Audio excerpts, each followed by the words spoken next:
নমস্কার বন্ধুরা, নবদিগন্ত চ্যানেলের পক্ষ থেকে আপনাদের সকলকে জানাই স্বাগতম। তো বন্ধুরা, এখন আমি আপনাদের সাথে আবার একটি নতুন আপডেট নিয়ে উপস্থিত হয়েছি আমার নবদিগন্ত চ্যানেলে। তো এখন আমি আপনাদের সাথে যে আপডেটটি শেয়ার করতে চলেছি সেটি হচ্ছে, আপনারা জানেন সম্প্রতি ৬৯,০০০ চাকরি বাতিল করেছে এলাহাবাদ হাইকোর্ট এবং যোগী সরকারকে ৩ মাসের মধ্যে কিন্তু সময়সীমা দেওয়া হয়েছে রিজার্ভেশন রুলস না মানার জন্য। ৬৯,০০০-এর পুরো প্যানেল বাতিল করে দিয়েছে ইতিমধ্যে এলাহাবাদ হাইকোর্ট।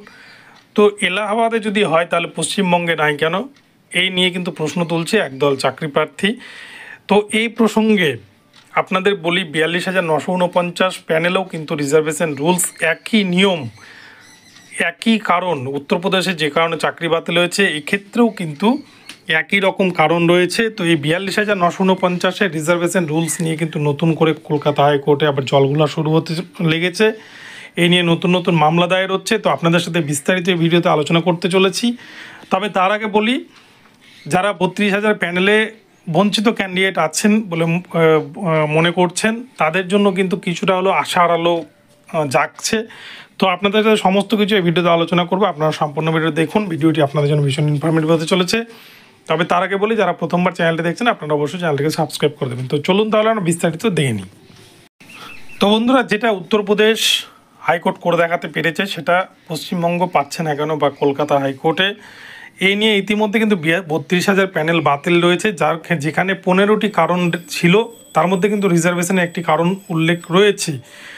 তো এই ৪২,৯৪৯-এর পুরো প্যানেলটাই কিন্তু রিজার্ভেশন রুলস মেনটেন না করে নিয়োগ হয়েছিল সেই সময়। মানিক ভট্টাচার্য যখন চেয়ারম্যান ছিলেন, এস বাসুরাই কোম্পানি তারা প্যানেল তৈরি করেছিল। তারা জানতোই না যে রিজার্ভেশন রোস্টার কী বা রিজার্ভেশন রুলস কী, বা রিজার্ভেশন রুলস মেনটেন করে কী করে প্যানেল বানাতে হয়, যেটা নিয়ে কিন্তু একাধিকবার এ নিয়ে মামলা হয়েছে। এবং যার কারণে পর্ষদের তৎকালীন সভাপতি এস বাসুরাই কোম্পানির যারা যারা এখন জীবিত রয়েছেন প্রত্যেকেই কিন্তু জেলের মধ্যে বন্দি অবস্থায় রয়েছেন। এবং সিবিআই এখনও তাদেরকে জিজ্ঞাসাবাদ করে করে কিন্তু বিভিন্ন তথ্য উদ্ধার করছে। কিন্তু সিবিআই তথ্য উদ্ধার করলেও এখনও পর্যন্ত যারা বঞ্চিত ক্যান্ডিডেট তারা কিন্তু সুরাহা পায়নি, বা তাদের জীবনে কিন্তু যে হতাশার অন্ধকার, সেই অন্ধকার এখনও কেটে ওঠেনি। তো আপনারা জানেন ৬৯,০০০-এর প্যানেল পুরো বাতিল করেছে এলাহাবাদ হাইকোর্ট, যেখানে যোগী সরকারের যে রিজার্ভেশন রুলস, সেই রিজার্ভেশন রুলসকে মেনটেন না করেই প্রাইমারি বোর্ড সেখানে ৬৯,০০০ টিচার রিক্রুটমেন্ট করে। আর যেটা নিয়েই পরবর্তীতে হাইকোর্টে মামলা দায়ের হয় এলাহাবাদ হাইকোর্টে, এবং হাইকোর্ট সেখানে দেখে যে হ্যাঁ সত্যি রিজার্ভেশন রুলস মেনটেন করা হয়নি, এখানে পিছিয়ে পড়া ছাত্ররা আরও পিছিয়ে পড়েছে, তারা চাকরি পায়নি, তাই কিন্তু পুরো প্যানেলটাকে বাতিল করেছে। আপনারা যদি ৩২,০০০ প্যানেলের ক্ষেত্রে দেখেন, যেখানে কোনো রকম প্যানেল লিস্ট ছিল না, যদিও সেটা পরে পাওয়া গিয়েছে ব্রেকআপ মেরিট লিস্ট ২০২২ সালের নভেম্বর মাসে প্রাক্তন বিচারপতি অভিজিৎ গাঙ্গুলির নির্দেশে পর্ষদ যেটা পাবলিশ করেছিল। তো সেখানে দেখা গিয়েছে পশ্চিমবঙ্গের ২৩টা ডিপিএসসির ক্ষেত্রেই, ২৩টা জেলার ক্ষেত্রেই কিন্তু জেনারেলের কাট অফ ১০ থেকে ১১-র ওপরে নয়, এবং মালদার ক্ষেত্রে দেখা গিয়েছে ১০.252, অর্থাৎ ১০.২৫২তে কিন্তু চাকরি পেয়েছে একজন এমডি রাজু নামে একজন ক্যান্ডিডেট। অথচ দেখা যাচ্ছে একজন ওবিসি ক্যান্ডিডেট তার ইন্টারভিউ ছাড়াই ১৪ বা ১৬ নম্বর থাকা সত্ত্বেও সে কিন্তু মেরিটে জায়গা পায়নি। তো এই যে রিজার্ভেশন রুলসকে ভায়োলেশন করা, এই জায়গাটা কিন্তু কলকাতা হাইকোর্ট অনেকবারই চিহ্নিতকরণ করেছে। আবার নতুন করে এটা নিয়ে কিন্তু বেশ কিছু ক্যান্ডিডেট মামলা দায়ের করেছে, নতুন করে কিন্তু জলঘোলা শুরু হয়েছে।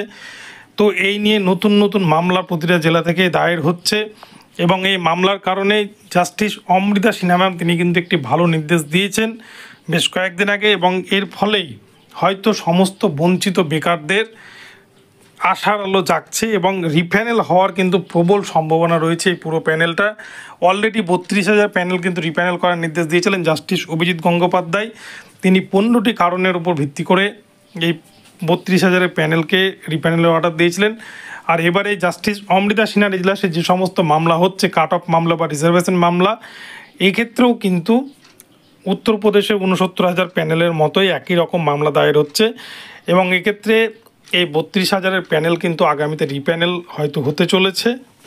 কেননা পিটিশনারদের আইনজীবী সুদীপ্ত দাশগুপ্ত মহাশয় তিনি এমন আর্গুমেন্ট করেছেন এর আগের দিন, যেখানে কিন্তু পর্ষদ অনেকটা ব্যাকফুটে চলে গেছে। পর্ষদের বিশিষ্ট সিনিয়র আইনজীবীরা ছিল, কিন্তু তারা সেইভাবে কিন্তু আর্গুমেন্ট করতে পারেনি এবং বিচারপতি যেরকম প্রশ্ন করেছেন তাতে কিন্তু পর্ষদের এগেনস্টেই সমস্ত দিক এগোচ্ছে। তো যার ফলে কিন্তু খুব সহজে ধরে নেওয়া যায় যে 32,000 মামলায় খুব শীঘ্রই যারা রিজার্ভেশনের কারণে বা রিজার্ভেশনের সুবিধা পাননি তাদের জন্য কিন্তু ভালো খবর খুব শীঘ্রই আসতে চলেছে জাস্টিস অমৃতা সিনহার এজলাস থেকে আগামীতে। তো বন্ধুরা, এখন এই পর্যন্ত রইল আপনাদের জন্য আপডেটটি। ভিডিওটি ভালো লাগলে চ্যানেলটিকে সাবস্ক্রাইব করে দেবেন।